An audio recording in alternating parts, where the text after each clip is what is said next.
The cold fluorescent light cast across the hospital room ceiling, reflecting off my pale skin as if I were a corpse not yet buried. I couldn't move. I couldn't open my eyes. I couldn't speak, but I could hear everything. At first, it was the sound of machines, the heartbeat monitor ticking in time, like an hourglass counting down the remaining seconds of my life.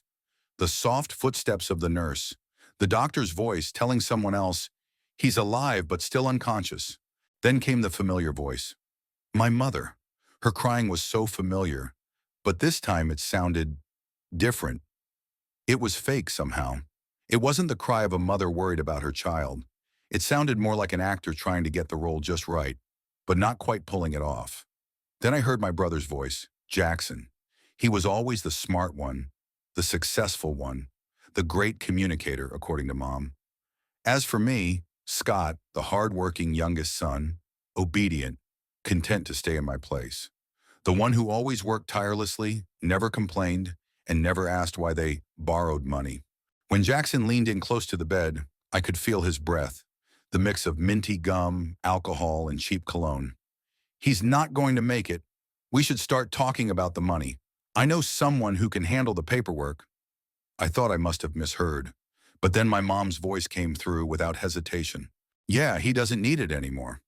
It hit me like a bolt of lightning, not because the forklift had crushed half my body a week ago, but because my family, the people I trusted, were trying to strip me of everything before I was even dead.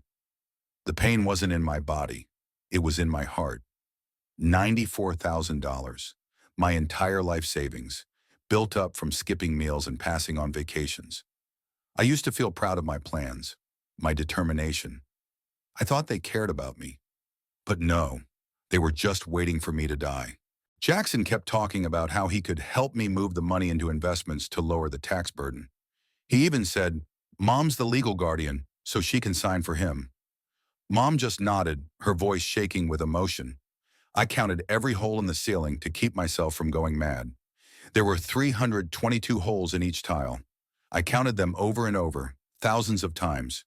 My eyes were closed, my body was numb, but in my head, I was more alert than ever. On the fourth day, Savannah, my sister, came. She hesitated. She didn't say anything while Jackson and Mom discussed how to divide up my savings, but she didn't object. Her silence hurt more than words ever could. On the fifth day, I cried. No one knew, but the tears fell. Victoria, the nurse, came in to wipe my face. She whispered, "It seems your body is responding. Don't worry, it's a good sign." If she knew I could hear everything, what would she have said? On the seventh day, the doctor announced, I was starting to show positive signs and might be coming out of the coma. I heard my mother sobbing, fake. Jackson immediately asked, "Any memory issues?" I mean, just so we can prepare ourselves. I almost laughed in my head. They had no idea what was about to happen. When everyone left, Victoria came to check my IV, as usual. I tried, and I squeezed her hand lightly. Just a little, but enough to make her pause. "Can you hear me?" she whispered. I squeezed her hand again, slowly, clearly. "I'll help you. Hold on." That was the first time in 7 long days that I didn't feel alone. Day 8. I opened my eyes for the first time. My vision was blurry. My head was pounding. But my heart was colder and more determined than ever. My family rushed into the room like they were following a script. "Scott! Oh my God, you're awake!" "Hey, he's awake!" Jackson yelled as if he just won the lottery. I played weak. My eyes barely opened. My speech slow. "What happened?" Mom cried. Jackson squeezed my shoulder. Savannah sat in the corner, her eyes red but not daring to look me in the eye. Victoria stood quietly beside the bed. I glanced at her. She nodded. The battle had begun. I still remember the first time I heard my mother's laughter again. The laughter I once thought was peaceful turned into a chilling sound of betrayal. In that moment, I didn't picture the old home with Mom's lasagna or the time she hugged me tight at Dad's funeral. All I could hear was that cold voice saying, "He won't need the money. We can take it now." When the doctor announced that I was making a good recovery and might come out of the coma, the atmosphere in the room shifted. My mom sobbed, fake tears. Jackson immediately asked, "Any memory issues?" I mean, just so we can prepare ourselves. I almost laughed inside. They had no idea what was about to happen. Every day after that, I played deeper into my role. I asked the doctor his name, even though he'd introduced himself 3 times. I pretended to forget Victoria's name, the one nurse who actually cared. I faked forgetting my phone's PIN. And when Mom brought me her homemade chicken porridge, which I'd never liked, I ate it all, saying, "Thanks, Mom. It warms my heart." Each time I said that, I saw a flash of guilt in her eyes. But I knew. It wasn't remorse. It was the expression of someone terrified of being exposed. Jackson still played the concerned older brother, but he was clumsy. He asked me 3 times about the bank account, once pretending to worry about medical expenses, another time telling me I should transfer control soon to avoid losing it with my memory issues. And the last time, he brought real paperwork. "Just sign here. I'll take care of everything. I'm family, right?" His voice was light, but his eyes were filled with urgency. I pretended to be dazed. "What? What's this? I can't even remember my middle name." "Scott, your name is Scott Anthony. You forgot?" Jackson snapped. "Yeah, right. Anthony, or was it Alan?" I picked up the pen with my left hand, scribbled my name wrong, and scratched my head apologetically, saying, "I just can't remember my name." He swallowed his frustration, but I could see it. He knew I wasn't completely out of it, and that made him nervous. Savannah was different. My sister rarely came, but when she did, she brought red eyes and a box of chocolates I used to love as a kid. "I'm sorry I couldn't come sooner. I've been so busy," she said, not daring to look me in the eye. I nodded. "It's okay. I missed you." And because of that hesitation in Savannah, I began to form a second plan. Just for her, a chance for redemption, if she wanted it. In the following days, Harold and I began setting the trap. Harold, my only true friend, helped me create a fake financial ecosystem, fake bank accounts, fake email alerts, even a fake banking app on my phone showing a fake balance. I kept $87,000 instead of $94,000 to avoid suspicion. I also created a partial memory recovery scenario, meaning every day I'd remember a new detail. One day I remembered I liked black coffee. The next day I remembered my bank PIN. The gradual progress kept my family from suspecting anything, but it was just enough for them to slowly edge closer to my assets. On the 10th day after I woke up, Jackson brought more paperwork. This time he had found a private lawyer, a buddy of his from the gambling world. But the doctor intervened, saying I wasn't mentally stable enough to sign any legal documents. After the doctor left, Jackson leaned in and whispered, "Scott, don't you get tired of thinking so much? Let me take care of it, like I always have." I looked at him, really looked, and smiled like a fool. "Thanks, bro. I'm so lucky to have someone like you." He smiled, unaware that everything he said, every breath, every curse muttered, while he thought I was asleep, was being recorded. Victoria, the nurse, continued to be my silent guardian angel. She gave me the laptop, helped me connect with Harold by accidentally spilling the IV bag when Jackson visited. Another time, she stopped my mom from rummaging through my personal suitcase under the pretext of checking for medicine. "Scott, they don't love you like you think they do," she said while changing my bandages on the 11th night. "I had a brother like you. He thought his family would always have his back." I only replied softly, "Thanks for not being like them." The discharge day was approaching. I had everything prepared. The real accounts were emptied and transferred to another bank under my new legal name. A secure account at a bank in another state. All real estate documents and insurance contracts I'd purchased had been transferred to Harold as my representative. I had also set up an appointment with the lawyer, Harold's sister, who was ready to represent me in case of any litigation. But the most important part, the final blow plan, would come after I left the hospital. A powerful strike aimed at those who thought I was powerless.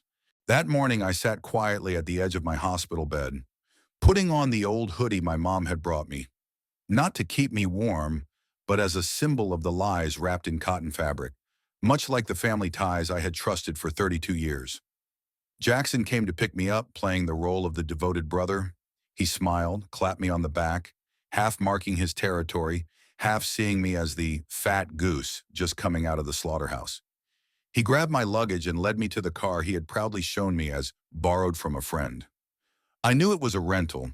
He didn't have enough credit left to own anything valuable. I sat in the passenger seat, silently observing. He drove while lecturing me on what I needed to do in the coming days. Rest, eat well, and discuss finances. You don't need to worry. Leave it to me. Everyone at home trusts me, he said. I nodded, staring out the window. Yeah, I know. You've always been the trusted one. His smirk grew self-satisfied. I kept my lips pressed together. In my head, I was counting down. 72 hours left. Jackson's apartment was a mess. Beer cans scattered under the couch. The kitchen was full of burnt pots and pans. The smell of cigarettes mixed with the musty stench of the carpet. I looked around and thought to myself, this is where he's planning to take care of me, or is it just a holding pen, getting me fattened up before the slaughter? I walked into the bedroom.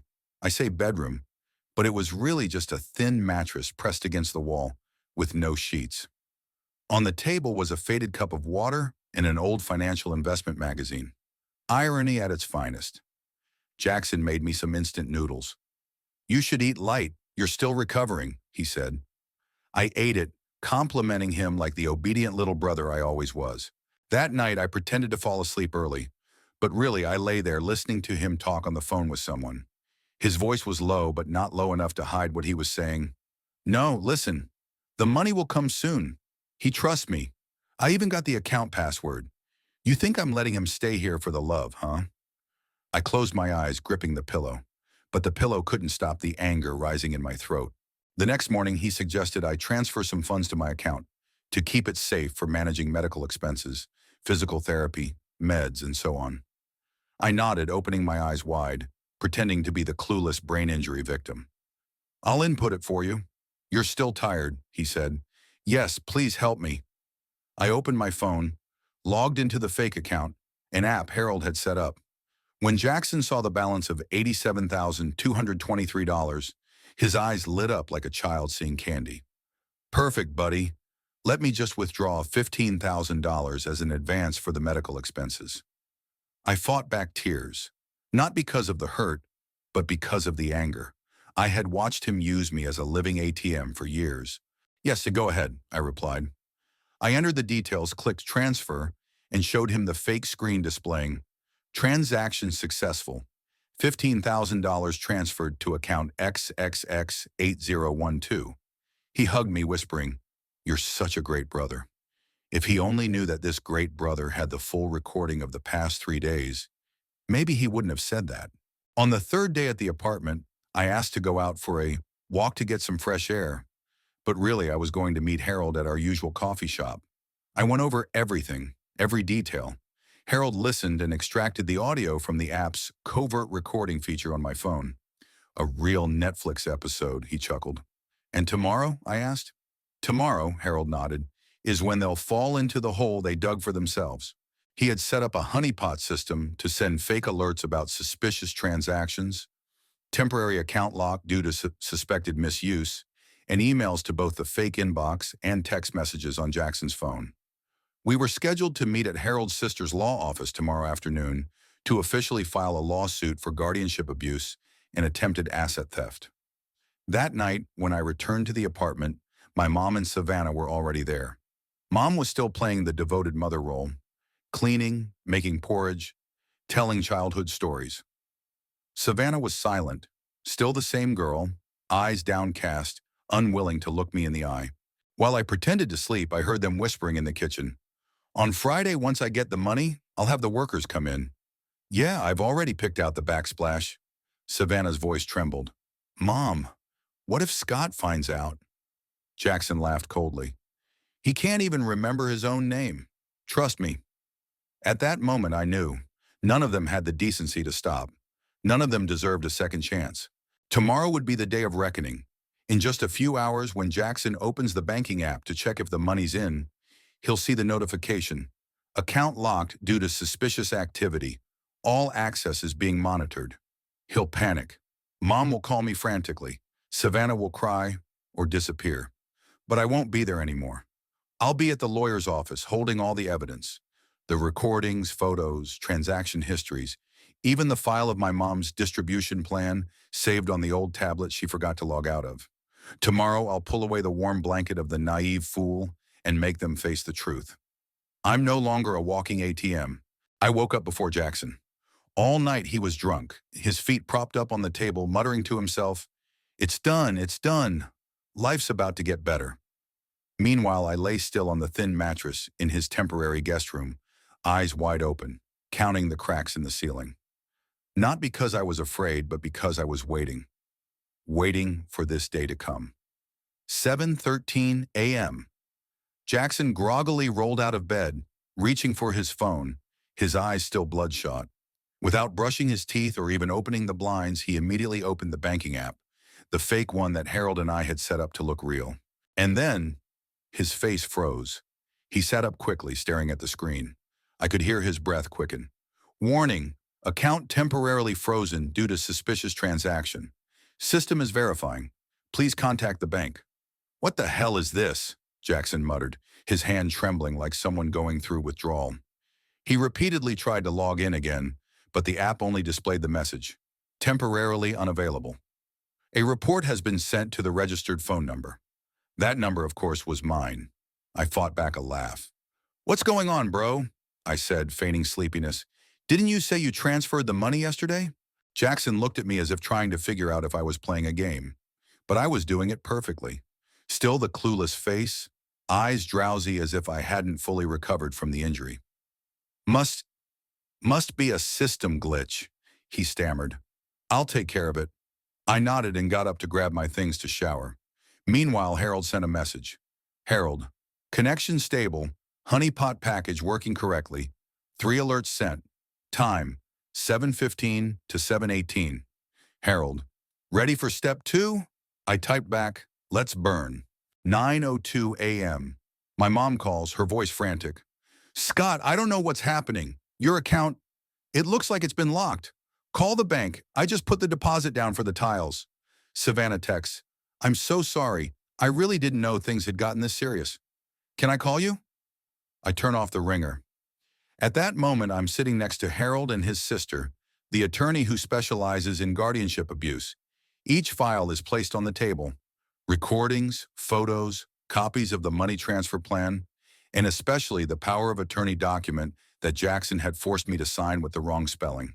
"With all this evidence," she says, "they won't be able to access any funds, and if they try, they'll be criminally prosecuted for attempting to forge legal documents when the patient is not fully conscious."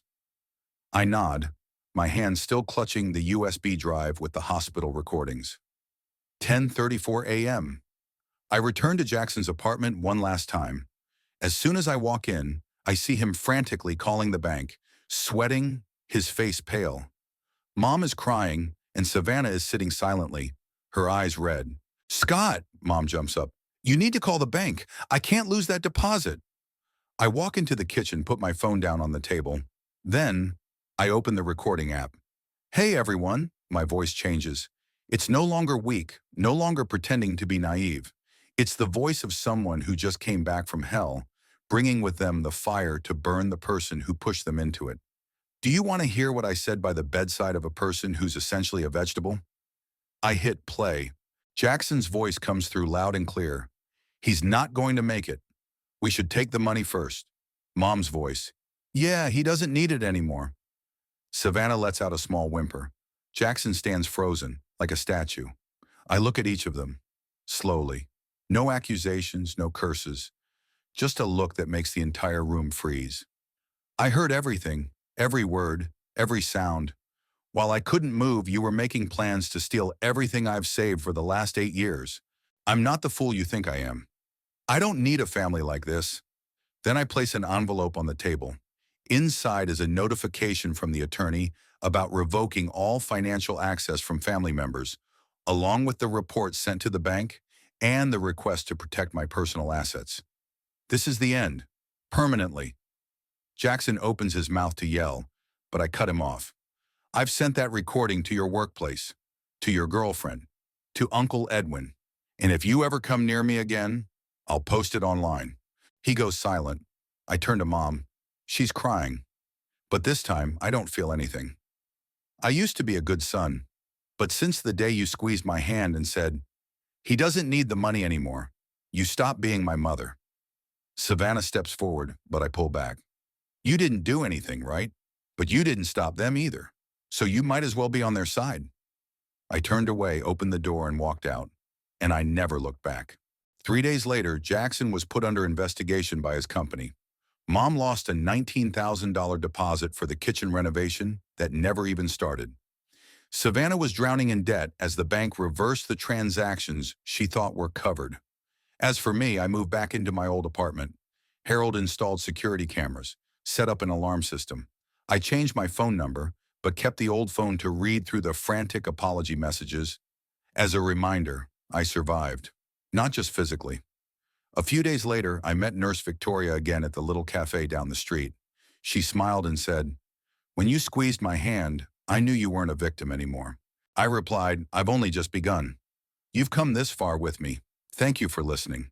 If you've ever been the one to always endure, always help, always take a step back because you thought it was the right thing to do, remember this. Kindness doesn't go hand in hand with foolishness.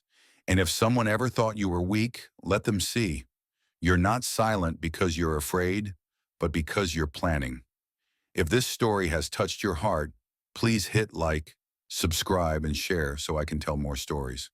We'll come back with truths buried deep, pains held tight, and the moments of rising again when it seemed impossible. See you in the next stories. Goodbye.